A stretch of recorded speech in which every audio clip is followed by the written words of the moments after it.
Dengan Bu Retno, Pak. Oh, berarti Agustina dulu aja.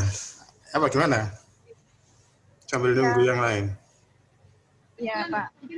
Ini maaf Pak, saya sambil di salam. Iya, nggak apa-apa. Ada tugas ini sambil di jalan. Ini Silakan. Pak. Oke.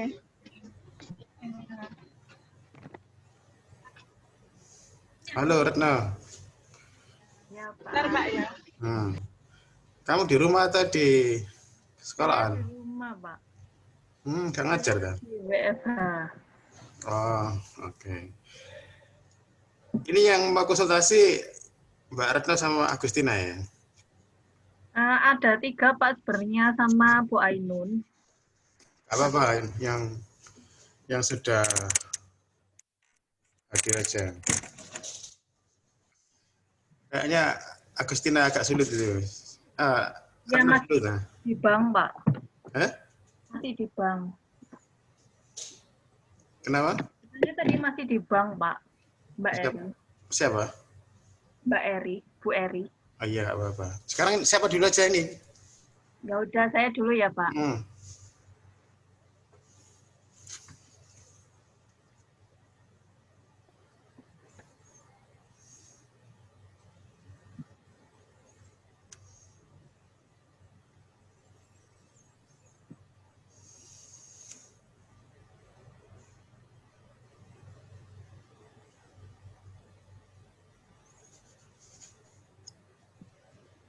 Saya nggak tahu, Pak, benar apa salahnya ya, Pak.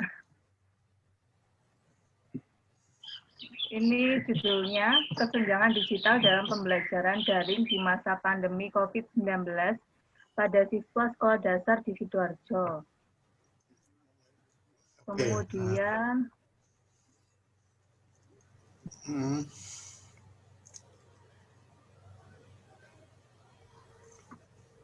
ini latar belakangnya, Pak.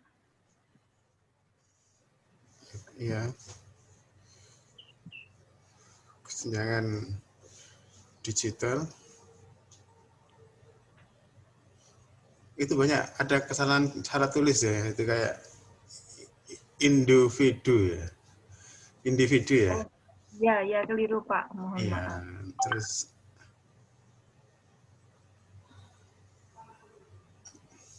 itu. Ini menunjukkan bahwa sebentar ya. Hal ini menunjukkan sebuah perbedaan yang menyebabkan ketidakseimbangan kepemilikan akses teknologi yang disebut dengan kesenjangan digital. Akses teknologi. Kesenjangan digital juga berkaitan dengan kesenjangan kemampuan. Itu mata Garuda ini pakai G kecil atau besar ya? G-nya G besar kayaknya, Pak. Ini Ikatan Alumni LPDP, Pak. Mata Garuda. Itu berarti bukan nama orang ya? Bukan. Singkatan dari Ikatan Alumni LPDP apa gitu, Pak. Saya lupa. Ini kan penelitian kualitatif ya? Iya. Oke, terus katanya kamu sudah melakukan survei tentang kesenjangan digitalnya mana? Kesenjangan digital Hasil survei. sudah. Tapi hanya saya masukkan 3 saja, Pak. 3 kategori di sini. Iya, Ini juga ada beberapa berita tentang kesenjangan digital. Ini dari CNN Indonesia. Itu yang orang tuanya tidak mampu membelikan handphone untuk PJJ, sehingga siswa tersebut sering ketinggalan pelajaran. Kemudian ini yang kedua, itu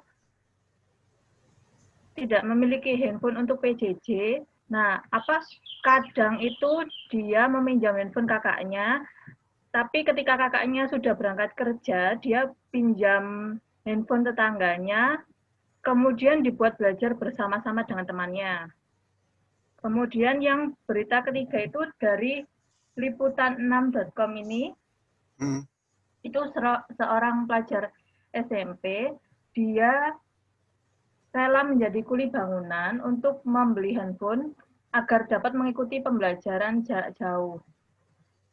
Kemudian ini ada yang keempat, ada dari newsdetik.com, itu sejumlah siswa di SMP di Pasuruan.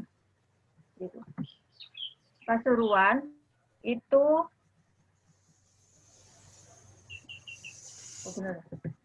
Kecamatan Karangkobar, Banjarnegara, dia melakukan pembelajaran, dia mengikuti pembelajaran daring itu di kompleks pemakaman karena di daerah rumahnya itu tidak memiliki akses sinyal untuk internet. Kemudian saya kaitkan dengan kesenjangan digital, itu dilihat dari Indeks Pembangunan Teknologi Informasi dan Komunikasi sama survei yang saya lakukan sendiri, Pak. Kalau yang dari IPTIK ini diperoleh dari Badan Pusat Statistik atau BPS pada tahun 2018, itu hasilnya pada tahun 2016 itu didapatkan sebesar 4,34. Sedangkan pada tahun 2017 itu sebesar 4,99. Ada kenaikan pembangunan teknologi informasi dan komunikasi, tetapi di balik kenaikan pembangunan tersebut masih ada atau masih terlihat kesenjangan digital jika dilihat dari beberapa provinsi. Contohnya, itu di indeks pembangunan yang tertinggi itu diperoleh oleh Provinsi DKI Jakarta, sedangkan yang terendah itu pembangunan yang paling rendah itu di Papua. Setelah itu, selain dari indeks pembangunan TIK, itu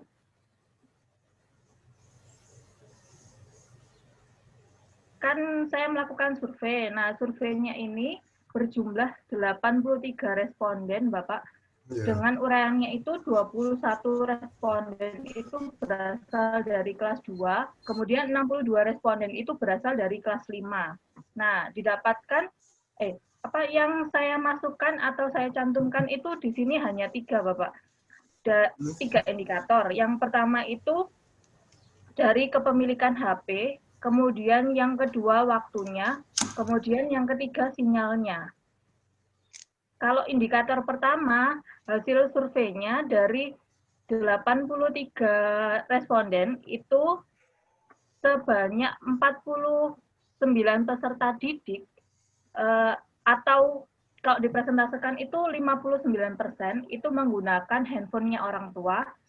Tapi kalau dan sebanyak 32 peserta didik atau jika dipresentasikan itu 39% itu menggunakan handphonenya sendiri, sedangkan 1 peserta didik menggunakan handphone saudara kandung, dan 1 peserta didik itu tidak memiliki handphone. Jadi pinjam ke tetangganya, Bapak. Kemudian indikator yang kedua itu pada survei waktu.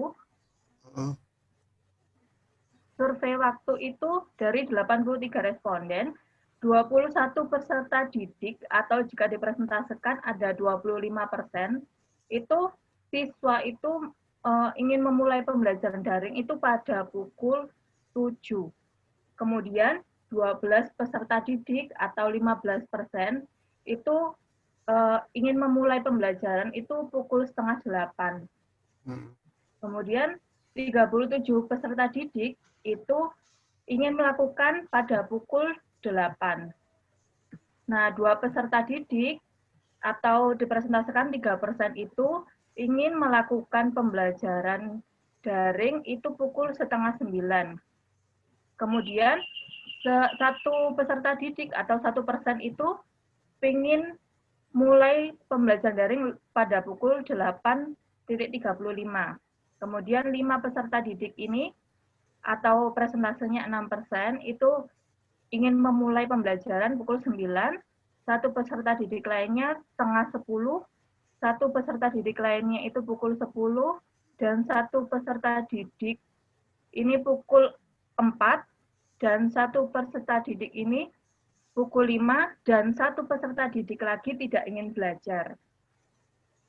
Kemudian indikator yang ketiga adalah indikator sinyal. Ini untuk mengetahui kartu perdana yang digunakan peserta didik itu memiliki sinyal yang kuat atau lemah di lingkungan peserta didik.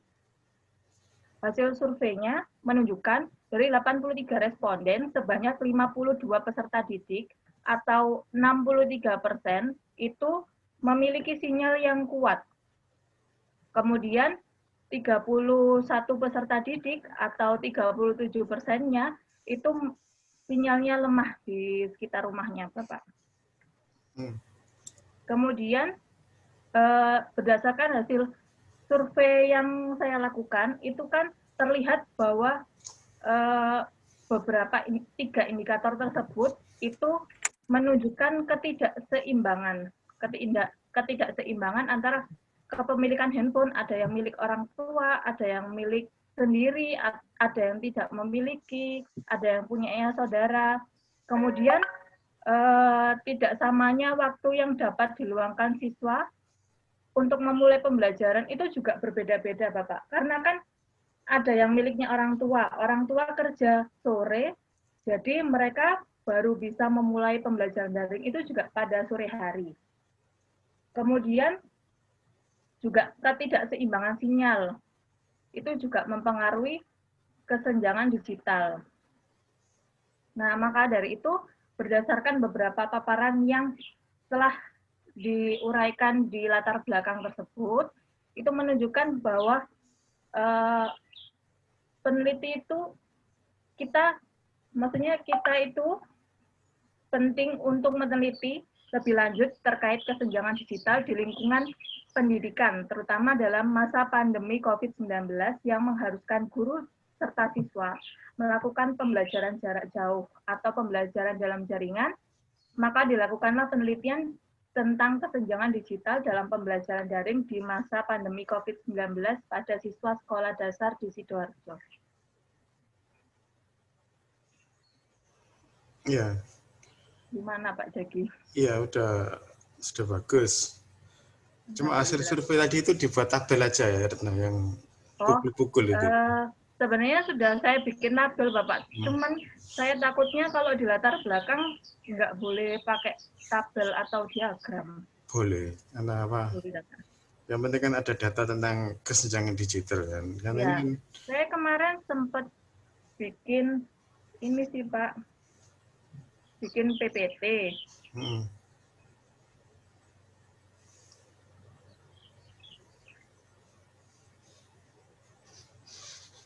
Tapi belum selesai. Mau saya itu bikin seperti ini, Pak, diagram. Tapi apa boleh, Pak, diagram seperti ini? Seperti apa? Apa tabel? Belum kelihatan ya. Ya ditulis di diagram terus hasil survei itu aja, nggak apa-apa. Kan di bab 1 itu kan harus mengungkapkan data. Boleh, nggak apa-apa, bagus ini. Hasil survei waktu belajar. Iya, sama sinyalnya ini. Ini yang bisa diletakkan di bawahnya paragraf ya tadi ya. Kan kemarin sempat ada beberapa pertanyaan dalam survei nih Bapak. Cuman yang saya masukkan itu hanya 3. Karena yang lainnya itu misalnya kayak kekhawatiran orang tua, itu kan kekhawatiran orang tua itu beragam gitu Bapak. Jadi saya enggak dikategorikan, sudah mengkategorikan, cumannya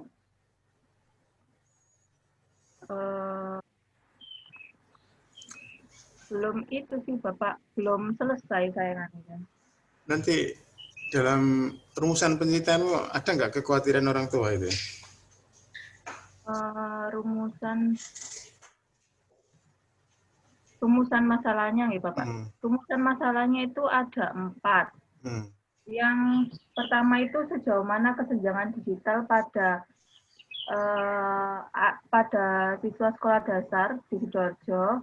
Kemudian yang kedua itu stresnya siswa itu sejauh mana, kemudian sejauh mana stres orang tua, dan keempat kesempatan siswa dalam pembelajaran di masa pandemi.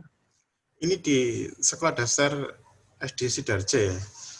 Iya. Nanti harus ada pembatasan ya, misalnya berapa sekolah itu ya? Tapi saya bacanya di buku pedoman itu, kalau kualitatif itu hanya latar belakang, tujuan, manfaat.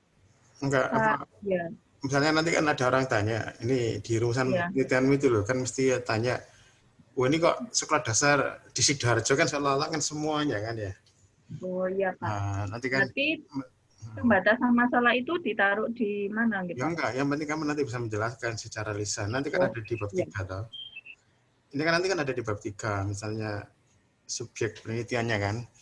Iya. Nah, tapi misalnya kan ketika kamu mempresentasikan latar belakang rumusan masalah ini kan orang akan terkejut, wah ini kok kayaknya di sekolah dasar di Sidoarjo ya gitu ya. Nah, nanti kamu menjelaskan ya, nanti saya punya pemetaan kan gitu ya, berapa SD, lalu pengambilan SD nanti seperti apa kan gitu ya nanti ya dijelaskan. Ya oke. Berarti kan gini, kan kamu kan ada 4 rumusan masalah ya. Iya. Yang di rumusan masalah kan sudah ada data awal ya. Di latar belakang kan sudah ada data awal ya. Yang pertama ini Pak, kesenjangan ini. Kan sudah ada kan ya? Iya ada. Tadi yang kamu. Terus yang kedua ini ada nggak data awalnya? Rumusan masalah nggak kedua? Ada. Nggak ada. Nah ini kan harus ada. Kamu buat satu paragraf ya tentang, kenapa? Jangan membuat rumusan masalah yang tidak ada datanya di latar belakang. Kan? Tapi kalau saya baca berita sih sempat ada beberapa itu dimasukkan juga atau gimana? Yang terkait tentang stresnya siswa. Iya, misalnya kalau data di Facebook juga boleh, data hasil di media-media cetak juga boleh, atau di televisi juga boleh. Itu. Jadi kamu buat satu paragraf bagaimana semacam reaksi siswa ya, tekanan terhadap itu ya, sekolah online ini. Jadi kalau secara teknis, kalau membuat latar belakang itu adalah, ini kan ada rumusan masalah. Iya. Nah, rumusan masalah itu kan harus didukung oleh data sebelumnya, Retno. Kayak tadi yang rumusan masalahmu pertama kan bagus, kan didukung oleh data. Bahkan paragrafmu banyak sekali tentang rumusan masalah pertama kan gitu. Nah, tapi kenapa kok di rumusan masalah kedua kamu malah nggak ada paragrafnya kan gitu ya? Nah, berarti itu rumusan masalah itu harus ada atau harus dibahas sedikit di latar belakang gitu Pak? Sebenarnya kan kalau aku sering ngomong ke mahasiswa itu, sebenarnya di latar belakang itu kan harus ada data 80%, 20% data kan. 20% data. Gini, bagaimana kita merumuskan rumusan masalah kalau kita nggak pernah memberikan masalah di atasnya kan gitu. Ya, kan latar belakang masalah itu kan membuat semacam mengekspos data kan, data tentang ini loh ada masalah kan itu ya. Oh, ini loh siswa stres itu ya. Nah, tapi kan ditunjukkan dengan berita-berita, dengan kegalauan-kegalauan mereka gitu. Nah, terus baru nanti ada rumusan masalah kedua itu ya, jadi memang banyak sih mahasiswa yang lupa itu ya, istilahnya ini kelupaan ya. Nah, rumusan masalah tidak dibangun oleh data-data awal kan itu. Tapi data ini data ini tidak harus data hasil survei, tapi juga data hasil dari penelitian, data hasil dari dari media elektronik, media cetak itu boleh. Itu boleh kan itu. Tapi intinya harus ada apa? Ada fakta, kan itu harus ada faktanya. Kan nggak boleh kita ngomong rumusan masalah tapi nggak ada faktanya kan. Nah, oke, yang ketiga coba.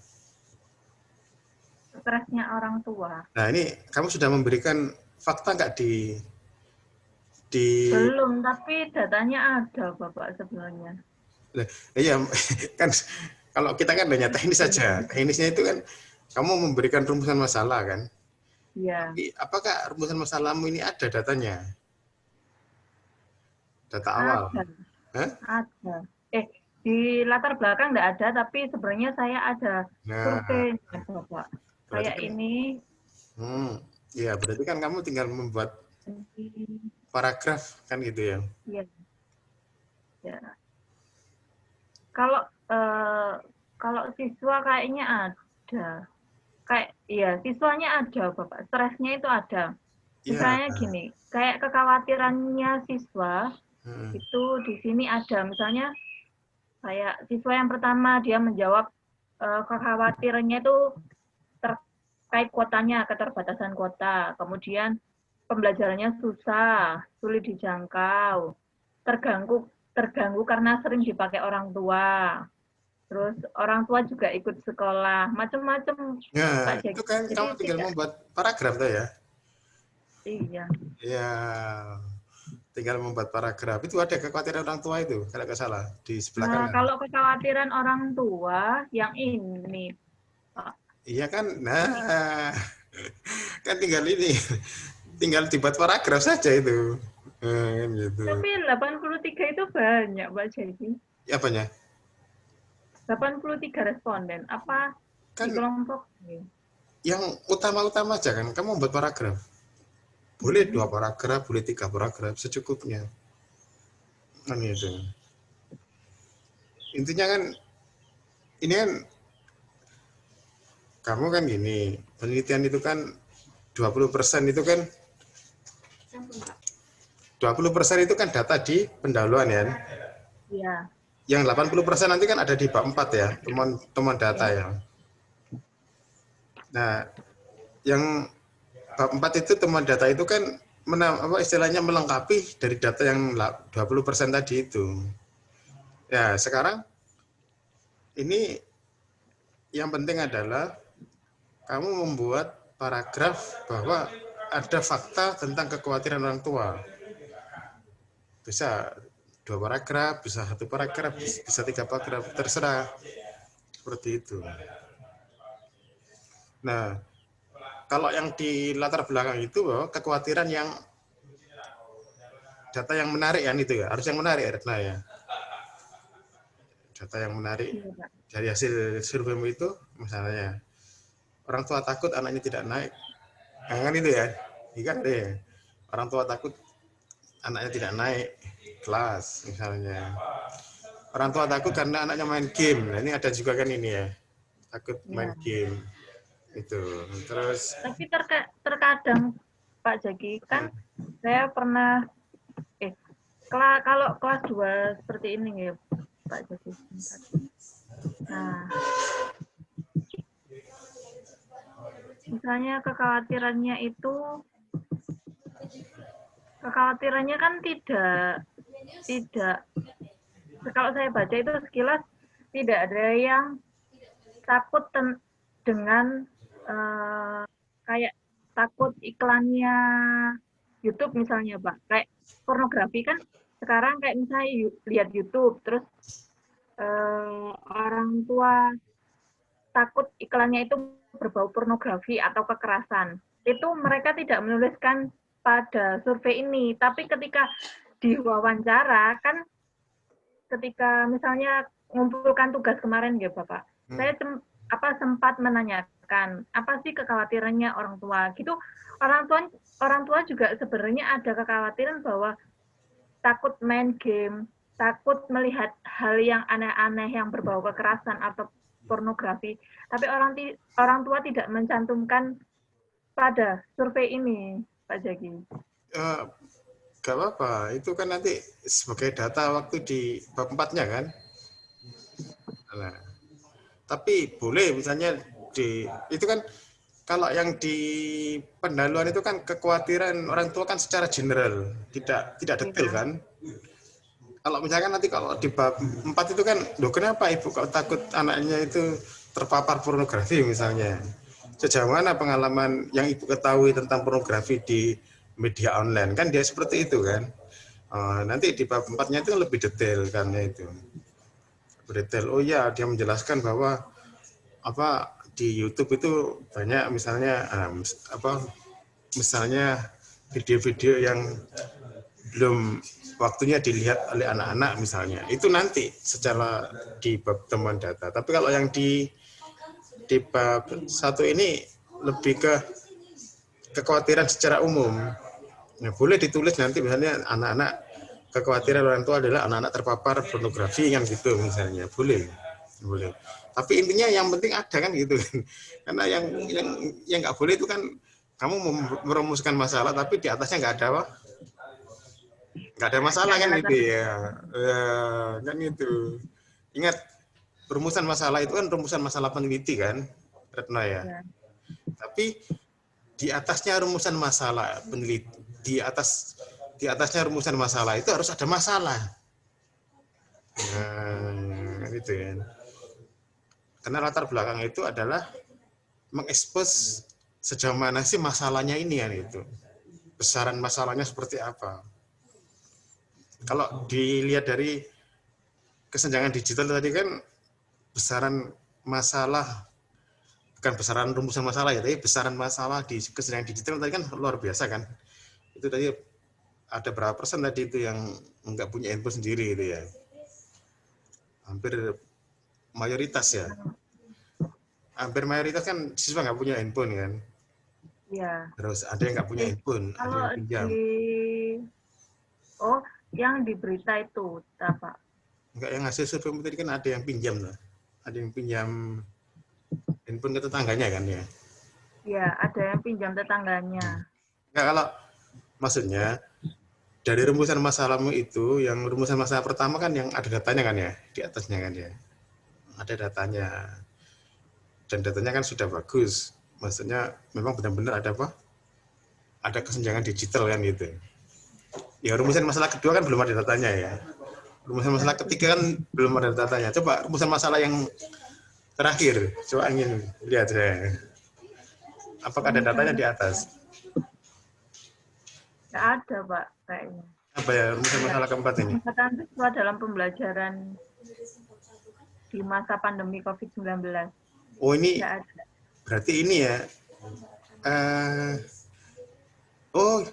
Sebenarnya kan ada di media sosial itu kan ya. Di media ketika dalam pembelajaran online apa yang dilakukan, sudah ada itu kan beberapa berita kan ya.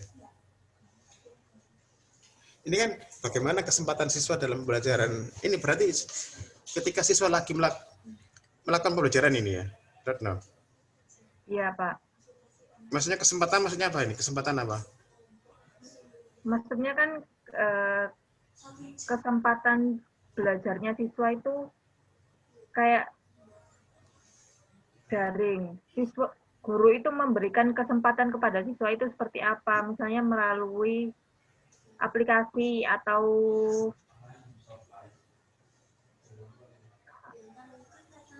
kesempatan belajarnya gitu loh, Pak. Ini kan Retno kan merumuskan masalah. Terus pembaca pertama saya kan kayak maksudnya apa kan gini, berarti kan ada sesuatu, maksudnya rumusan masalah ini kan mungkin dipahami Retno tapi belum tentu dipahami orang lain kan. Iya. Karena namanya ilmiah itu harus clear kan ya, clear, rumusan masalahnya itu clear. Nah, yang dimaksud dengan Retno ini apa? Apakah guru memberikan kesempatan? Guru memberikan kesempatan terhadap siswanya, Pak. Enggak, misalnya apakah yang kamu maksud itu praktek pembelajaran online-nya sedang berlangsungnya itu seperti apa? Ini rumusan masalahmu itu apakah bicara tentang praktik pembelajarannya. Ya, praktik pembelajarannya, Pak. Atau Kan bagaimana? misalnya kayak di suatu sekolah, itu kan ada kesenjangan digitalnya. Kemudian bagaimana cara guru agar siswa, misalnya siswa tidak mempunyai handphone gitu ya Pak, tapi bisa mendapatkan kesempatan belajar yang sama dengan murid yang mempunyai handphone gitu Pak. Nah, mungkin ini bagus itu kalau rumus masalahmu ini biar sesuai dengan prodimu itu adalah bagaimana aktivitas belajar siswa. Ya kan? Berarti ya kan itu kan ya, Pak, lebih sesuai dengan prodimu kan ya. Ya. Karena biasanya kan pendidikan itu kan yang ditanyakan kan aktivitas kan ya. Nah, kan itu bagus bagaimana aktivitas pembelajaran ya. Ya. Nah, itu nanti kamu bisa banyak bertanya di situ dan ini sangat relevan terhadap prodimu kan gitu ya. Bagaimana aktivitasnya. Satu relevan terhadap prodi, dua relevan terhadap apa? Terhadap isu yang mendasar di rumusan apa di kesenjangan ya di temamu ini ada yang digital itu. Nah, menarik kan itu. Kalau ada rumusan itu saya kira kok ya mungkin nanti penguji dan yang lain mungkin akan setuju ya karena itu kan relevan dengan prodi kita kan gitu ya.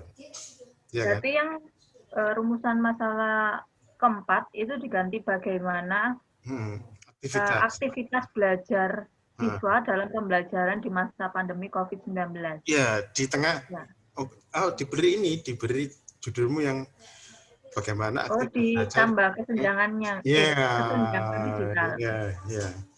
Jadi bagaimana aktivitas belajar siswa di masa pandemi COVID-19 pada siswa Sekolah Dasar di Sidoarjo melihat dari kesenjangan digital. Di tengah kesenjangan digital gitu ya ada itu.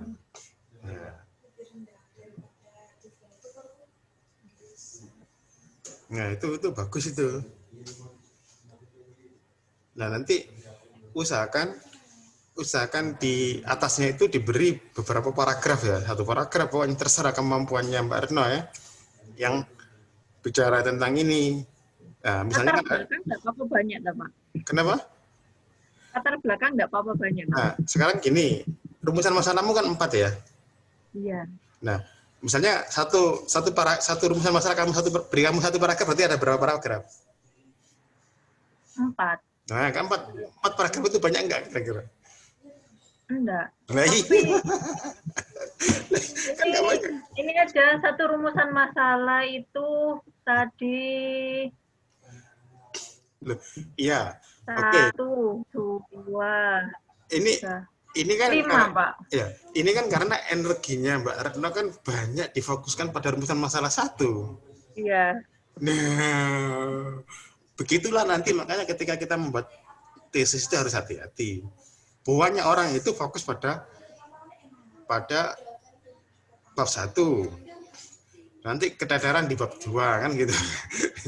Ada yang fokus di bab kedua, nanti keteteran di analisis nah gitu. Jadi kita harus seimbang dalam tesis itu misalnya. Misalnya kalau kamu punya data banyak misalnya di rumusan masalah 1 kesenjangan digital ya kamu beri berapa paragraf 4, 6 nggak apa-apa.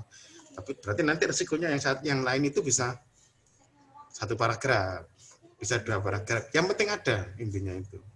Yang penting ada karena kita kan menanyakan, loh ini mana faktanya? Kalau nggak ada fakta kan, kalau nggak ada fakta terus kok tiba-tiba ada rumusan masalah, bagaimana? Kan itu. Nah, misalnya. Berarti yang ada di latar belakang hanya 1, 2, dan 3 ya Pak. Kalau 4 apa juga dibahas yang aktif bagaimana?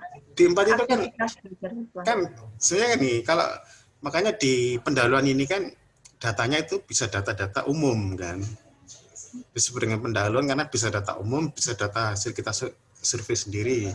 Kalau tadi yang di kesenjangan digital kan kamu lebih ke arah survei kan ya, karena ingin Iya. melihat. Nah, tapi kalau misalnya di bab 4 itu kan banyak sekali di media-media itu aktivitas belajar siswa di era pandemi. Ada yang gurunya datang ke rumah itu kan ada itu kan misalnya. Ya, luring Eh? luar jaringan. Luring. Iya kan, itu kan gurunya ada yang mendatangi ke rumah. Ada itu yang siswa datang ke sekolah angkatan 1 itu. Ya. Nah, terus banyak ilustrasi-ilustrasi di media sosial misalnya pada 10 menit awal siswa itu konsentrasi. 20 menit kedua berikutnya siswa sudah mulai ngantuk. 30 menit berikutnya siswa sudah geletak kan gitu kan, ada sudah tidur kan. Nah, itu kan menarik. Intinya bahwa walaupun itu ini ya semacam meme ya, itu tapi itu juga mensyaratkan sebuah gejala bahwa pembelajaran online ini memang lebih fleksibel kan gitu ya, anak-anak lebih fleksibel kan ya. Kalau dalam prakteknya lah, dalam aktivitasnya itu ada yang nah itu jadi kamu memberi misalnya rumusan masalah 2, 3, 4 itu kamu beri satu paragraf kan cuma 3 paragraf tuh Retno. Ya. Nah selebihnya kan kamu kan karena kamu energimu tinggi kan bisa kamu beri yang rumusan masalah 1 itu tadi kan itu nggak apa-apa. Nah, itu. Nanti saya rombak lagi lah Pak. Iya jadi kan kita kan hanya teknisnya ya, memberikan teknisnya kan. Kadang-kadang itu kan yang dilupakan oleh mahasiswa kan itu ya. Dan itu. Jadi kalau sering saya ulang-ulang itu adalah bab 1 itu harus ada 20% fakta, data tentang masalah yang lagi diteliti kan itu. Kalau biasanya kalau nggak bisa memberikan 20% itu, biasanya rata-rata mereka akhirnya normatif ya. Dan itu normatif. Kita kan nggak perlu normatif, misalnya pendidikan adalah, lalu kesenjangan digital itu adalah, itu kan nggak perlu seperti itu. Seperti itu. Nah, jadi ini milim ini sudah bagus, tapi tadi saya katakan bahwa kurang lengkap saja kan ya. Kurang lengkap, tapi sudah bagus. Coba lihat ini apa? Lihat tujuan. Tujuanmu ada berapa? Sama Pak 4. Kan pasti menurun dari itu. Dari rumusan masalah, Pak. Nah ini apakah memaparkan ya tujuannya itu? Saya nggak tahu ya. Coba kamu nanti bahasa apa yang pas ya untuk tujuan penelitian ini. Memaparkan kesenjangan. Memaparkan. Kenapa kamu kok semua pakai kata memaparkan? Kan jelaskan Pak. Nah ya, nanti misalnya ada yang tanya, kenapa kamu kok menggunakan kata memaparkan? Karena menjelaskan, menampilkan, kalau ada orang bertanya gini biasanya, tujuan penelitian itu kan rumusannya harus bisa diukur, misalnya. Karena nanti itu di bab 4-mu itu, ini sebenarnya lebih ke sini. Tujuan penelitian ini kamu copy ke sana di bab 4 itu. Temuan data itu, memaparkan kesenjangan. Makanya kalau dulu ada yang mengatakan gini, kan biasanya gini. Tujuan penelitian ada yang mengatakan mengetahui kesenjangan digital. Nah, itu kan selalu dikoreksi oleh orang-orang dosen-dosen tuh. Mengetahui apa bisa diukur kan gitu. Kan nggak bisa diukur mengetahui itu. Tapi kalau mengidentifikasi misalnya boleh. Mengidentifikasi itu kan kata-kata kerja yang bisa diukur. Sepertinya kata kerja yang di taksonomi Bloom itu. KKO. kakak ya. Apa ya? Kan itu Kakak kerja operasional. iya yang bisa Ekonomi. yang bisa diukur gitu kan. Bisa diukur. Berarti pakai KKO ya Pak tujuannya. Ya, boleh. Jadi, Maksudku bisa diukur kan, Retno ya. Tadi saya katakan gini, misalnya kamu tulis mengetahui kesenjangan digital. Kan orang kan akan tanya loh, bagaimana kamu cara mengetahui kan nggak bisa diukur ya. Mengetahui misalnya. Kalau mengidentifikasi kan tahu. Apalagi misalnya. Nah, itu jadi mungkin ya kamu lebih paham itu, KKO. Nah, seperti itu. Karena apa? Tujuan penelitian ini sebenarnya nanti secara teknis kamu copy lalu kamu pindah ke bab 4. Sehingga itu menjadi poin-poin di situ. Sebenarnya. Oke, terus ada lagi Reta yang dipresentasikan.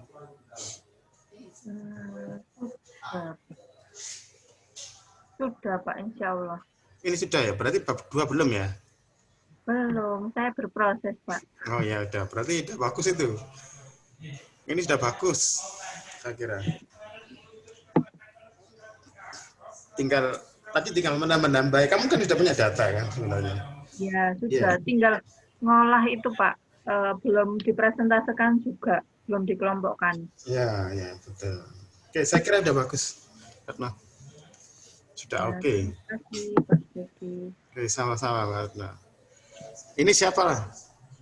Agustina dah. Saya Pak. Nah, silakan. Assalamualaikum Pak Jeki. Waalaikumsalam. Saya mencoba ya Pak ya. Oke, silakan. Nanti tolong di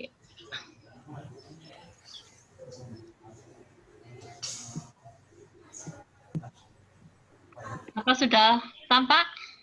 Ya, Pak Jeki, sudah. teman-teman. ASEAN ya. Oke. Oke, sudah. Judulnya kemarin kan ya Pak G, saya ganti karena kemarin pembelajaran kooperatif. Menurut Pak Jeki harus sesuai dengan keadaan terkini. Jadi saya ganti pembelajaran seperti ini Pak. Judulnya pengaruh pembelajaran daring berbantu game edukasi kincir angin ASEAN terhadap motivasi dan hasil belajar siswa kelas 6 SD. Iya, gesip. Ya sudah bagus judulnya. Oke. Kemudian ini saya coba kemarin kan katanya Pak Jeki untuk latar belakang ini harus judul itu harus ada ya Pak ya, maksudnya masuk di dalam latar belakang. Jadi saya coba yang untuk pembelajaran daring saya kasih warna biru sesuai dengan itunya Pak. Nggih. Mohon dikoreksi. Untuk pembukaannya seperti ini Pak. Ini lebih ke menjelaskan COVID ya kalau awal-awal. Pak, latar belakang kenapa kok pembelajaran daring gitu loh Pak. Kenapa anak-anak diberi pembelajaran daring? Jadi saya buka dengan karena adanya COVID ini gitu. Gimana Pak? Ya, tapi kan sebenarnya kan di penelitianmu kan tidak. Kenapa kok pakai daring itu kan enggak ya? Iya Pak. Kenapa pakai daring? Maksudnya pengaruhnya Pak. Penelitianmu kan kenapa? Penelitianmu kan kenapa kok pakai apa? Bantuan itu kan? Iya, berbantunya. Berarti nggak perlu panjang-panjang ya Pak ya? Kan gini, kalau ditanya penelitianmu itu penelitian tentang COVID atau tentang daring? Apa? Penelitian tentang COVID atau tentang perbantuan kincir tadi itu? Tentang berbantu kincirnya Pak. Ya, tapi kan tentang game edukasinya. Tapi kan di paragraf 1 kan belum mengena ke sana kan? Oh, gitu ya Pak ya. Jadi kalau tadi kan Retno kan langsung ke literasi digital kan ya? Enggak. Nah, literasi kan digital. Bukan literasi digital, kesenjangan digital. Kan gitu kan. Judulnya kan tentang kesenjangan digital. Enggak. Walaupun kan konteksnya Mbak Retno kan juga sama. Pembelajaran daring juga kan ya? Ya. Nah, juga COVID juga kan ya? Ya. Tapi nggak usah ya Pak ya? Loh lah ya, maksudnya kan gini. Saya khawatir itu nanti ketika penguji membaca itu kok kenapa kok tentang COVID ini bab 1, paragraf 1-nya itu misalnya. Oh, kan saya pikir pembelajaran daring ini kan kenapa anak-anak pembelajaran daring karena adanya COVID ini gitu. Kan gini, penelitian itu coba judulmu tadi, coba ke judul ya.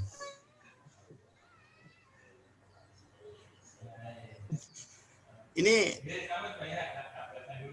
kan kenapa kok menggunakan berbantuan game education kan ya, edukasi ya, game edukasi. Okay. Game edukasi. Ini kan lebih ke situ kan. Lebih ke situ. Nah, sekarang berarti gimana, Pak? Kan pertanyaannya, kenapa kamu kok tertarik dengan judul ini? Gini, Pak. Karena game edukasi ini kan menggunakan ini, Pak.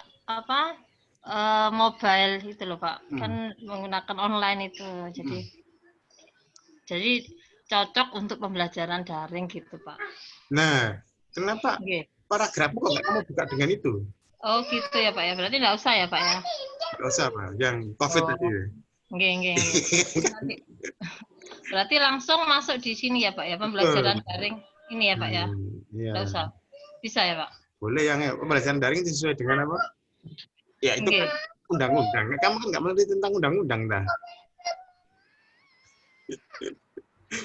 Iya, berarti nggak usah. Beda iya. Yang sekarang kan gini, coba kamu rumusan masalahmu, rumusan masalah. Tadi kita sudah mengikuti rekam tadi ya. Sebenarnya rumusan masalah itu kan rumusan masalahmu apa? Rumusan masalahnya seperti ini, Pak. Nggih, sebentar. Aduh, maaf ya Pak ya. Iya, sebentar. Ini Pak. Ini Pak. Atau ini aja dulu, suruh pipis, diajak pipis dulu aja, nggak apa-apa, kasihan itu.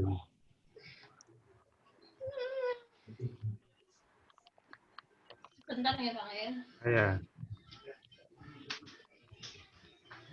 Atau ini dulu, ini mumpung ini. Bu Eri Pak, tadi yang nerangkan Bu Ainun. Oh iya sih. Keliru. Iya Bu Heri. Iya, maaf Pak ya. Loh, tadi kan yang pertama kan ini ya? Saya. Enggak, tadi kan Heri yang pertama muncul ya, masuk ke Ya. Iya, Heri dulu aja, nggak apa-apa. Masih di bank Pak, masih repot kayaknya. Oh. Saya Pak, punten saya sambil di bank Pak, sambil ini mandu anak ini siswa-siswa ini ada murid di sini saya. Iya, nggak apa-apa. Nggak apa-apa. Tadi kan pemantauan anak ini. Tadi kan Agustina kan lebih masuk duluan. Ya.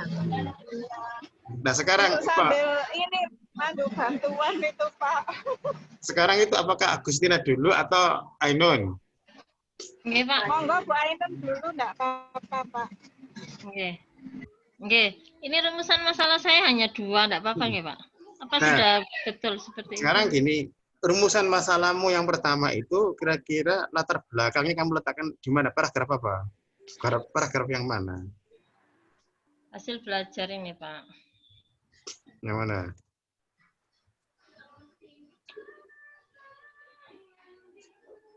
Ini Pak. Apa ya? Teori belajar ke. ini nggak bisa dibaca ini. Ainun, coba Saya kamu ganti ya Pak ya. ganti warna oranye atau apa? Ganti hitam. Warna hijau juga. Ya. Ini kan kamu ada rumusan masalah pertama. Nah itu kira-kira latar belakangnya mana? Iya ini Pak. Ini belajar itu tadi, Pak. Apa ini? Ini latar belakang untuk rumusan masalah pertama ya? Oke. Apa bisa kamu jelaskan rumusan masalahmu apa, latar belakangnya apa? Rumusan masalah yang pertama kan apakah game edukasi ini dapat meningkatkan motivasi. Nah, Dengan ini tadi Pak, dengan game edukasi ini tadi diharapkan dapat meningkatkan. Apakah game edukasi meningkatkan? Nah, ini latar belakangnya mana latar belakangnya? Game edukasinya ini Pak, yang merah ini Pak. Loh, lah ya kan katanya tadi yang dunia. Jadi kan gini, Ainun. Pak. Kan tadi kan lebih gampangnya kan gini, untuk mengecek apakah latar belakangmu itu sudah lengkap atau enggak. Seperti yang di Mbak Retno tadi kan ada rumusan masalah 4. Setelah dicek ternyata rumusan masalah pertama itu yang latar belakangnya banyak itu kan ya, lengkap ya. Sementara yang 3 rumusan masalah kan nggak ada. Nah, tapi kelebihannya Mbak Retno, rumusan masalah pertama ada latar belakangnya langsung di paragraf pertama. Nah, itu bagus. Ya, orang sudah melihat, oh ini ternyata tesisnya tentang kesenjangan digital kan gitu. Nah, kalau kamu tadi kan orang bingung, loh ini tesisnya tentang COVID kan gitu kan ya. Misalnya, kalau dari bukan ini. Berarti nanti misalnya untuk paragraf pertama saya yang game edukasinya atau yang motivasinya, Pak? Nah, kan yang itu kan yang menurut paling menarik yang mana? Yang paling menarik, yang paling bagus kan harus kamu letakkan di atas. Nanti kan membaca orang. Iya, langsung kan, masuk game edukasi gitu ya. Nah, kan gitu. Istilahnya kan ini kan gini, kamu kan membuat proposal, penelitian. Nah, proposal penelitian ini kan nanti akan diuji di depan penguji. Supaya penguji itu kan menerima, mengasisi kan berarti kamu istilahnya kamu memberi sesuatu yang baik kan gitu. Ibarat kamu menghidangkan makanan kan supaya orang itu tertarik kan harus kamu hidangkan yang bagus kan gitu. Misalnya gitu ya. Kamu misalnya gini, mau menghidangkan makanan misalnya apa? Makanan pecel gitu ya. Pecel Sidoarjo misalnya. Bukan. Kamu menghidangkan tentang ini bandeng asap Sidoarjo gitu ya. Kamu Sidoarjo ya? Iya, Pak. Kamu menghidangkan bandeng asap Sidoarjo. Kamu mengundang 5 orang. Kamu ajak makan bandeng asap gitu ya. Terus kamu ajak muter-muter. Pertama kamu beri menu bukan bandeng, tapi wader kan itu ya. Kamu beri menu wader dulu kan. Kamu beri 1 piring wader kan. Gitu. Dimakan itu. Setelah itu bandengnya belum muncul. Kamu beri apa? Kamu beri udang. Udang. Itu 1 piring kan gitu ya. Terus ya, terus masih jangan kamu Pak mujair inilah 1 piring lagi loh. Orang kan bertanya, sebenarnya kamu mengundang saya ini untuk bandeng atau nila? Nah, kan gitu. Nah, sekarang kan gini, kamu kan sudah rumusnya masalahmu ini kira-kira latar belakangnya di mana? Nah itu. Terus yang kedua ini misalnya, ini gimana latar belakangnya kan gitu. Sebenarnya simpel latar belakang itu ya. Istilahnya harus dicek bahwa rumusan masalah itu adalah kamu peneliti merumuskan kan itu. Tapi kalau latar belakang masalah itu adalah memunculkan masalah di situ. Ada masalah kan gitu. Ada masalah. Tapi karena ini penelitian apa kamu ini? Penelitian apa? Eksperimen, Pak. Nah, kalau penelitian eksperimen itu lebih pada memberikan keunggulan treatmentnya ini. Ya, treatment apa tadi? Game edukasi nih. Nah, itu lebih ke situ. Jadi, yang dipromosikan itu game edukasinya. Ya. Bukan COVID-nya ya. Yang dipromosikan. Enggak, Pak. Saya pikir untuk nyambungkan itu loh, Pak. Kenapa kok pakai daring? Kenapa gitu loh, Pak? Oh, berarti enggak usah, Pak ya? Kita kan nggak boleh, misalnya basa-basi kan nggak boleh kan istilahnya. Kalau misalnya mau pinjam uang ya langsung pinjam uang, nggak perlu diberi bunga-bunga lah istilahnya ya. Kayaknya ada Pak gitu itu. Kenapa? Ada tadi seperti itu. Yang gimana? Yang tentang pembelajaran daring, terus ada surat surat edaran dari Kementerian Pendidikan dan Kebudayaan. Iya, kayak sama dengan saya, Pak. Ada sedikit. Kemudian saya sebutkan poinnya.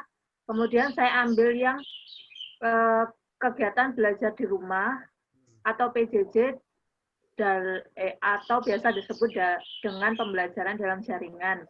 Kemudian saya sebutkan pembelajaran dalam jaringan itu kan membutuhkan kayak handphone, sinyal, paket kuota, kemudian nanti dihubungkan kembali pada kesenjangan digital. Tidak apa-apa, Pak. Maksudnya kamu beri pendahuluan gitu ya, maksudnya apa? Tadi sudah bagus, kamu itu sudah mulai dari kesenjangan digital sudah bagus. Ya, dari kesenjangan digital itu pengertiannya, kemudian saya masukkan satu paragraf sih Pak, satu paragraf itu kalau pengertian tentang kesenjangan digital itu nanti kamu diberi porsi masukkan di bab 2. Ya. Penjelasan lebih detailnya tentang apa itu kesenjangan digital, bagaimana kesenjangan digital itu di bab 2 saja. Jadi jangan dihabiskan di sini waktunya. Masih ada lagi bab 2 kan itu. Cuma satu kok Pak pengertiannya. Saya masukkan satu saja. Satu paragraf. Satu pengertian tapi saya jabarkan. Saya jabarkan menjadi satu paragraf. Iya, boleh. Terus ini bagaimana, Indon? Ini yang mana yang kira-kira dari paragrafmu ini yang terkait dengan rumusan masalahmu yang? Ini Pak, yang saya blok ini Pak. Ada berapa paragraf akhirnya yang sesuai? Yang sesuai. Terus pembelajaran daringnya boleh apa enggak Pak? Tetap dimasukkan di rumusan latar belakang apa enggak Pak? Boleh. Pembelajaran daring, iya. Kan boleh. Misalnya pengertiannya seperti ini. Tapi kalau pengertiannya nggak boleh. Pengertiannya kan kamu bawa ke bab 2 nanti. Nggak boleh ya Pak. Di sini kan nggak boleh ada pengertian. Misalnya. Seperti ini, pemanfaatan aplikasi gitu nggak boleh Pak. Nah nanti misalnya ini mungkin lebih bagus kalau diletakkan di bab 2 misalnya kan gitu. Oh gitu ya. Dasar hukum tentang pembelajaran daring boleh diletakkan di bab 2. Dasar hukum. Nah, di sini kan misalnya kalau ingin membuat paragraf misalnya kan coba di judulmu tadi misalnya. Judul. Sebenarnya kan gini, coba judulmu itu di copy aja. Oke. Lebih gampangnya di copy. Nah, ini sudah kan. Coba di copy. Di copy terus. Di copy terus copy dulu.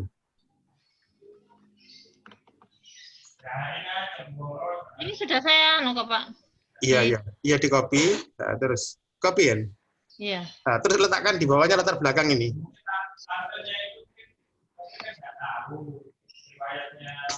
Letakkan di bawahnya latar belakang.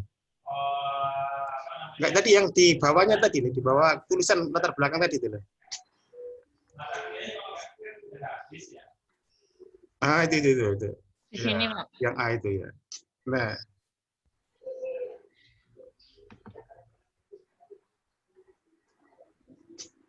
Nggak bisa Pak. Hah?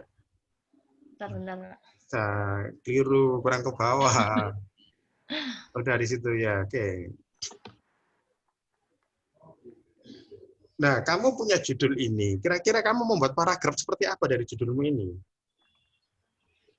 Saya sesuai ini Pak, pembelajaran daring dulu, terus masuk ke game edu. Kamu judulmu ini. Iya Pak. Kan dari judul ke paragraf 1 itu kan harus nyambung. Oke. Nah, kira-kira judulmu sudah di-copy di sini. Nah, sekarang kamu boleh improvisasi membuat paragraf sesuai dengan judulmu ini.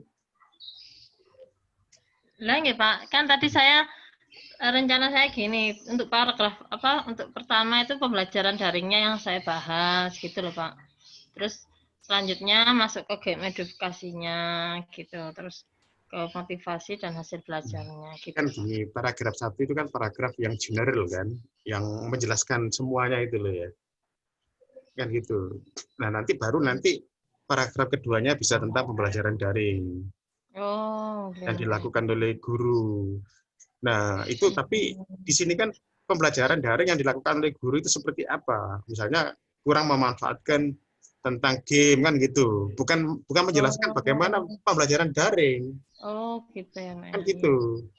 Paragraf misalnya. Berarti paragraf 1 itu intinya harus tentang game edukasinya itu ya, Pak ya. Tapi dihubungkan dengan pembelajaran daring baru masuk ke pembelajaran daringnya gitu ya, Pak ya. Misalnya gini, ini kan judulmu ini sudah kamu letakkan di sini. Kalau judulmu ini dibuat paragraf, bisa nggak kamu membuat paragraf dari judulmu ini?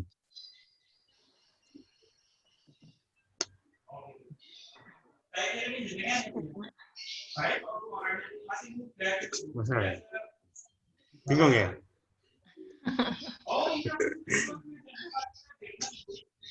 Gimana Pak maksudnya Pak?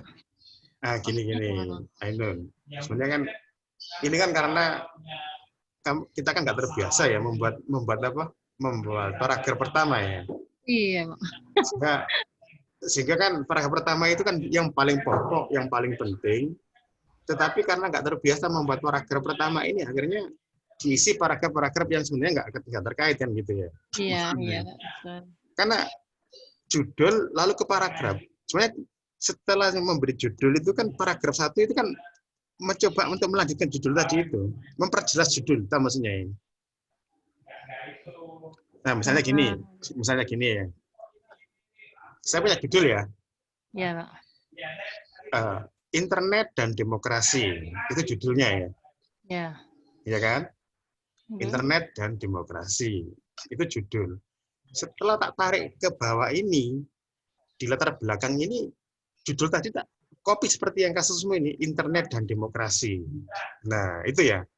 Nah, saya ditantang untuk membuat paragraf yang sebenarnya itu mencerminkan penelitian saya tentang internet demokrasi itu seperti apa, misalnya.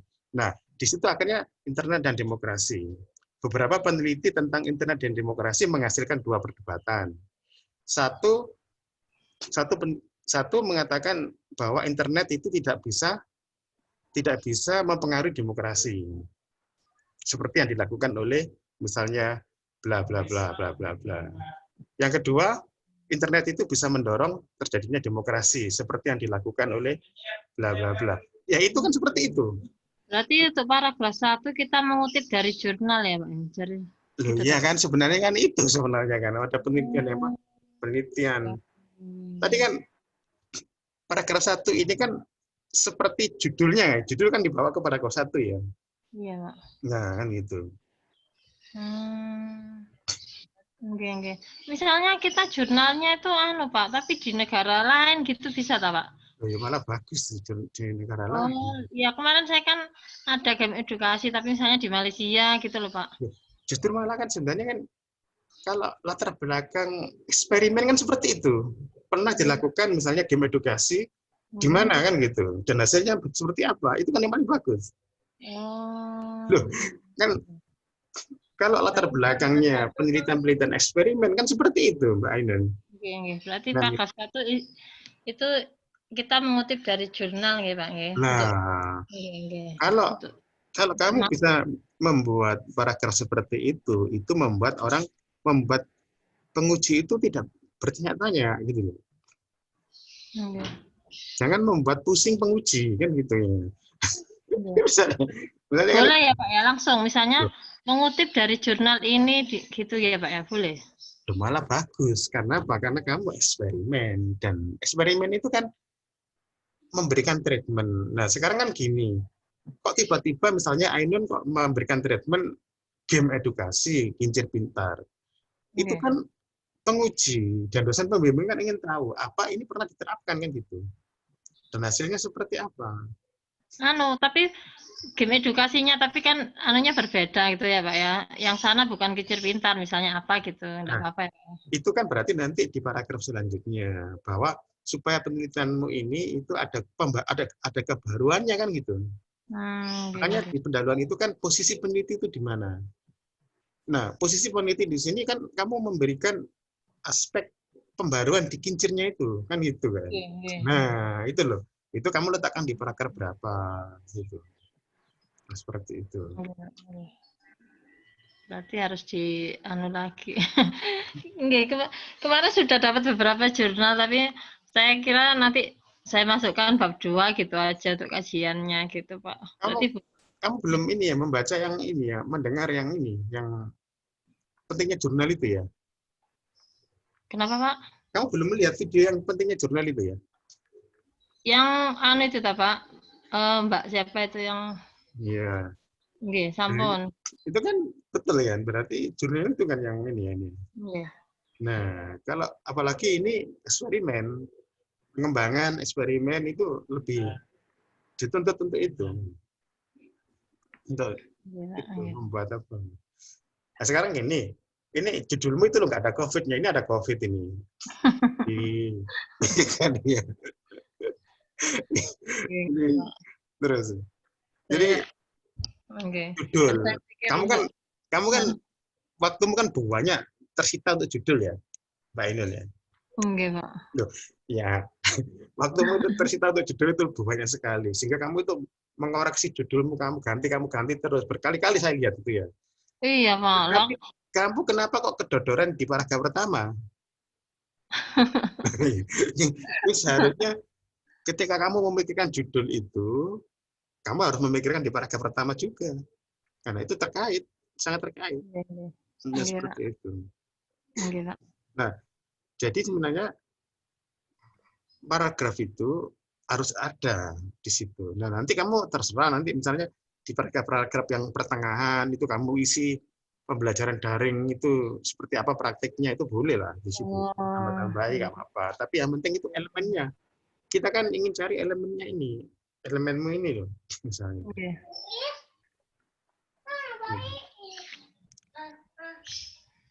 Jadi cara ngecek apa? Cara ngecek apakah paragraf ini yang kita buat itu sudah betul atau enggak kan seperti itu. Misalnya, apakah paragraf pertama ini sudah mencerminkan judul? Itu kalau paragraf pertama ya. Pak. Nah, itu misalnya. Saya cuma bayangan saya paragraf pertama itu pembelajaran daring berarti diawali kan keadaan saat ini. Bayangan saya gitu, Pak. Boleh kamu tulis gini, pembelajaran daring itu adalah momentum penting untuk guru-guru melakukan eksplorasi dengan menggabungkan beberapa metode, kan seharusnya kan gitu boleh, seperti itu. Nah, seperti itu. Intinya yang kamu promosikan ini kan game kan, game edukasi. Nggih, Pak, game edukasinya. Nah, baru nanti kamu di paragraf itu harus ada apa? Ada hasil penelitian terdahulu, misalnya game edukasi itu bisa meningkatkan motivasi. Nah, ada datanya. Game edukasi itu bisa meningkatkan apa? Hasil belajar. Apa? Ada 3 itu. Ada 3. Kognitif, afektif, psikomotorik misalnya. Data yang mana yang kamu dapat? Kan yang kamu dapat seperti itu. Nah, itu sudah bisa membuat paragrafmu itu banyak. Bisa membuat apa? Latar belakangmu itu tebal. Kan itu seperti itu. Seperti tadi, Retno. Kalau ingin membuat latar belakangnya tebal kan rumusan masalah diberi berapa paragraf? 3 paragraf, 4 paragraf. Rumusan masalah ketiga diberi berapa paragraf? Kan itu. Jadi penambahan paragrafnya itu yang penting kan gitu. Jangan menghilangkan elemennya loh ya. Misalnya itu. Ya. Kamu boleh menambah-nambahi supaya tebal itu boleh. Tetapi yang paling dituntut itu adalah elemennya ini dulu. Kita identifikasi elemennya ada enggak gitu. Nah, ini kan Ainun, ini kan idealnya kalau kita membuat apa? Membuat proposal seperti itu. Gila. Idealnya. Okay. Tapi nanti kalau ketika kamu mentok kan ini kan masih ada waktu kan ini. Kamu kira-kira komprinya kapan ini? Belum tahu, Pak. Semester ini, Pak, insya Allah. Doakan. Katanya Pak Ano kemarin bulan apa, Mbak? Bulan Maret, bulan... Enggak, itu apa namanya, sidang tesis. Kalau kompre itu semester 3, Bapak. Semester 3? Paling lama mungkin Desember lah, Pak. Iya, jadi gitu. Jadi Mbak Ainun ya, Tadi cara ngeceknya kayak gitu ya. Cara ngeceknya apa? Kan kamu tanya, apakah latar belakang saya ini sudah bagus enggak? Iya, Pak. Kamu kan juga tanya gitu. Cara ngeceknya paragraf pertama itu apakah sudah sesuai judul atau enggak? Gitu kan ya. Oke. Cara ngeceknya. Yang kedua apa? Cara ngecek yang kedua? Rumusan masalah, Pak. Ya, rumusan masalah ini apakah ada apa? Ada masalah. Ada datanya kan gitu. Nah, jadi itu kamu berikan. Nanti kalau kamu mau tebal, kamu tambah-tambah nggak apa-apa. Kamu tambahin berapa halaman tentang pembelajaran daring yang terjadi di Indonesia seperti apa. Boleh. Itu ini hanya untuk apa? Untuk mempertebal, tapi sebenarnya yang dituntut untuk oleh penguji kan bukan tebalnya kan, tapi isinya ya, Pak. Isinya itu kan. Jadi yang dituntut kamu kan mengundang kita mau diberi banding kan, yang dituntut kan bandingnya. Kenapa kamu beri apa? Katanya diberi anunya, Pak. Apa namanya? Untuk apa? Ranting.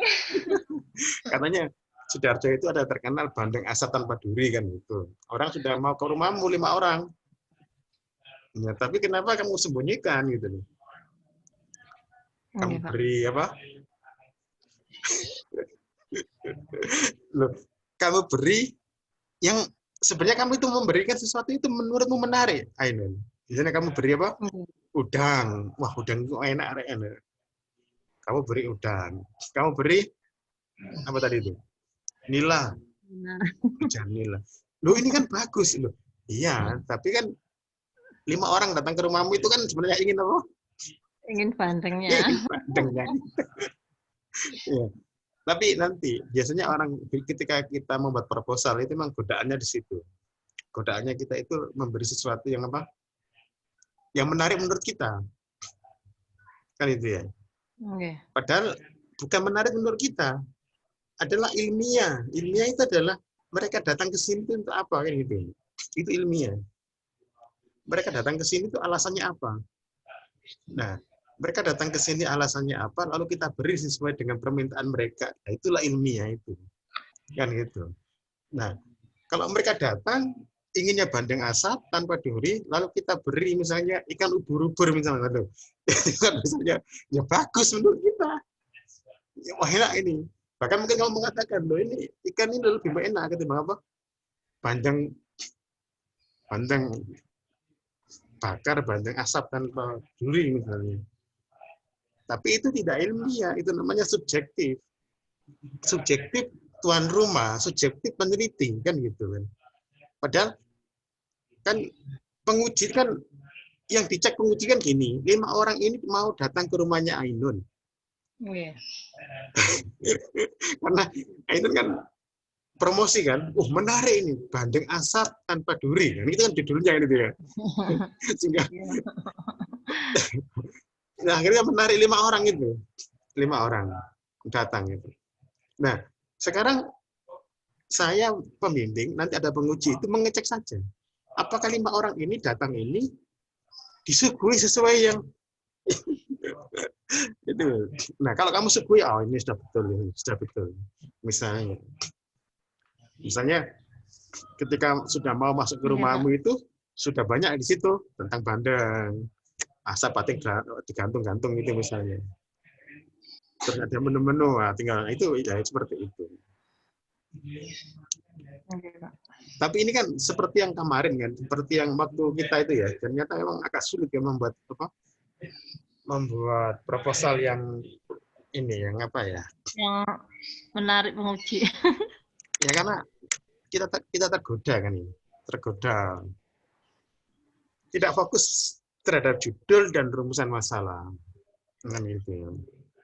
Sehingga kita memasukkan hal-hal yang seolah-olah terkait kan gitu. Seolah. Ya memang terkait, tapi sebenarnya bukan menjadi fokus kita kan gitu ya. Nah itu misalnya. Bagaimana Mbak Ainun?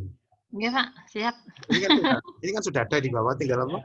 Tinggal nambah yang nanti saya tinggal ngutip jurnal berarti Pak ya. Ya kamu, apalagi kamu sudah dapat jurnal bagus itu. Kan gitu. Tapi ini anu Pak, nanti jurnalnya nanti kan di anu dulu dengan Pak Wahono. Apa enggak nunggu apa kita anu sendiri enggak apa-apa Pak? Maksudnya? Nanti kan ada tugas analisis isi jurnal. Nah, itu nanti bisa dimasukkan di tesis gitu. Kita berarti nunggu Pak Wahono dulu apa kita boleh Pak ngambil sesuai? Boleh, kan langsung masukkan aja kan nggak ada kaitannya. Ini kan kaitannya dengan tesis, bukan kamu dapat jurnal, kamu dapat masukkan ke sini. Kamu dapat jurnal lagi sama, kamu gunakan untuk mata kuliah lain kan juga boleh, nggak apa-apa. Oh, okay. Nggak ada masalah, bagus saja. Kan seperti waktunya itu. Tapi Pak yang nggak cukup. Maksudnya? Karena kan kita kebetulan semester 3 ini ada 2 mata kuliah. Ya, salah satunya itu mata kuliah analisis artikel jurnal mutakhir. Nah, itu kebetulan dosennya itu Pak Wahono Widodo. Beliau menugaskan kita untuk mencari artikel yang digunakan untuk referensi tesis. Oh, betul kan? Bener kan? Pak Wahono kan udah betul itu. Iya. Pak Wahono sudah benar, Pak. Kemarin juga sempat diterangkan bahwa beberapa langganan jurnal internasional dari UNESA itu sudah dikasih tahu cara loginnya seperti apa, registrasinya seperti apa. Jadi sudah bisa nemu jurnal internasional, Pak. Nah, kalau untuk analisis ini nanti kan untuk minggu ini masih konsultasi, belum analisis. Jadi kemungkinan kan waktunya nggak kemepetan lah, Pak. Kalau sebenarnya kan apa yang dilakukan oleh Pak Wahono itu sudah betul, ya kan? Iya. Nah, sebenarnya kita ini yang mencuri setar kan kita kan? Iya. Nah, kita ini yang mencuri setar membuat proposal. Iya. Nah, kalau mengikuti penjadwalan, jadi melalui mata kuliahnya Pak Wahono dulu, kan gitu ya, analisis apa? Artikel yang disesuaikan dengan tema tesis kan ya, biasanya kan gitu kan ya. Ya. Nah, setelah itu endingnya jadilah proposal kan gitu, kan itu. Jadi betul itu prosesnya. Jadi kita ini mendahului. Iya, betul. Cuman tahapannya beliau kan mengikuti RPS gitu. Nah. Jadi kalau kita ngikutin RPS ya kita selesainya bulan Desember. Oh bukan, nah sekarang tinggal bahwa apa yang dilakukan Pak Wahono itu kan betul. Iya, tahapannya. Nah, betul. Nah sekarang kan tinggal kita, karena kita ingin istilahnya simultan kan ya, ini namanya simultan ya. Tugas dari Pak Wahono jalan, kita mau membuat proposal jalan. Nah sekarang yang perlu dilakukan oleh teman-teman adalah akses jurnal secepatnya. Ya. Kenapa? Akses jurnal secepatnya, sehingga nanti bisa membantu di mata kuliahnya Pak Wahono, kan gitu. Yang sebenarnya mata kuliah Pak Wahono ini membantu kita dalam membuat proposal, tesis. Nah, tapi akhirnya Anda terbantukan lebih dulu kan gitu kan gitu. Nah, terbantukan dulu. Mohon maaf Pak Jeki, untuk Emerald itu apa sudah semua jurnal yang dimuat di Emerald itu bereputasi nggak Pak? Sudah. Emerald. Saya kira Kak ini ya bereputasi lah, internasional ya. Okay. Ya, sudah semua ya.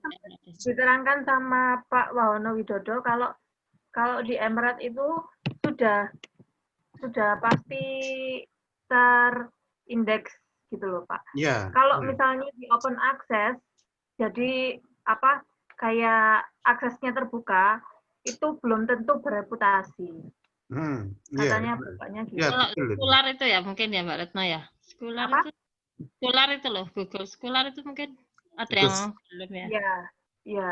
Bukan, Google Scholar itu bukan jurnal, Google Scholar itu pengindekan. Beda, iya.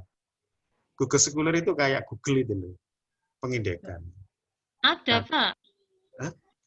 Google Scholar itu pengindekan. Beda, itu bukan jurnal, Ainun. Jurnal itu ada jurnal. Nah, jurnal itu pun nanti ada pengindeknya. Salah satu pengindek jurnal itu ya Google Scholar itu paling rendah pengindek itu ya. Seperti Sinta gitu itu Pak? Ya, seperti Sinta itu. Sinta itu seperti Google Scholar. Nah, nanti ada pengindek-pengindek seperti Copernicus. Iya. Yang di bawahnya Copernicus DOAJ. Itu paling rendah itu DOAJ. Di atasnya DOAJ itu ada Copernicus. Nanti ada yang selama ini digunakan orang itu adalah Scopus. Nah, Scopus itu nanti ada SGR itu. SGR itu nanti memberikan kode bahwa jurnal ini tuh Q1, Q2, Q3. Nah, itu yang paling Q1 yang paling bagus, Q2 paling bagus. Nah, itu. Jadi kamu kalau ingin, tetapi ini karena untuk tesis ya ini lebih umum. Bolehlah kamu dapat jurnal dari manapun, boleh. Boleh dari DOAJ, boleh dari Copernicus, istilahnya. Karena apa? Semakin banyak semakin bagus. Nah, lebih-lebih misalnya itu kamu dapat referensi jurnal yang bagus seperti Q1, Q2. Itu kan semakin bagus. Berarti itu kan kamu sudah istilahnya apa? Isinya sudah dibantu bahwa tema yang kamu teliti ini tema-tema mutakhir kan gitu. Ya. Jadi kan jurnal yang terindeks itu yang Q1, Q2 itu membuktikan bahwa temamu ini tema mutakhir. Seperti itu. Karena itu tidak sembarangan. Jurnal Q1, Q2 itu sudah melalui proses kan itu. Proses yang bahwa ini sudah menjadi perhatian intelektual secara umum seluruh dunia kan gitu. Seperti itu. Jadi boleh pakai yang terindeks seperti itu. Nah, kalau yang Google Scholar itu hanya itu pengindekan secara umum baik dari jurnal yang istilahnya kan gini. Google Scholar itu mengindeks intelektual atau dosen-dosen itu. Dosen menulis jurnal. Itu terindeks dari Google Scholar itu. Kamu bisa mengambil dari Google Scholar itu. Seperti itu. Ya, jadi kan sudah bagus. Sudah diawali Pak Wahono. Nah, sekarang tinggal kita itu mengikuti atau enggak kan gitu. Nah, saya harapkan ini angkatan ini kan mengikuti kan gitu. Mengikuti.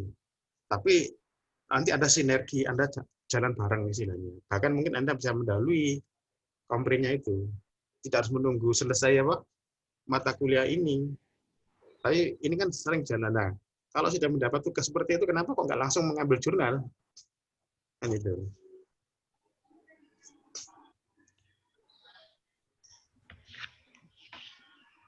Gimana? Ini kayaknya temanmu nggak baterainya habis. Iya. Oh, Bu Heri ya, Pak. Bu Heri kan tadi yang di mana? Di Bang, Pak, Bu Heri. Kalau baterainya habis berarti kan apa? Lobet. Ya nggak bisa ya. Nggak bisa, Pak. Ya, Ainun ya. Ainun, ini ya, Pak. Tadi sudah ada, jadi jangan dibuang kan. Karena tinggal nambah jurnal kan kamu kan istilahnya ya. Iya, Pak. Sama apa?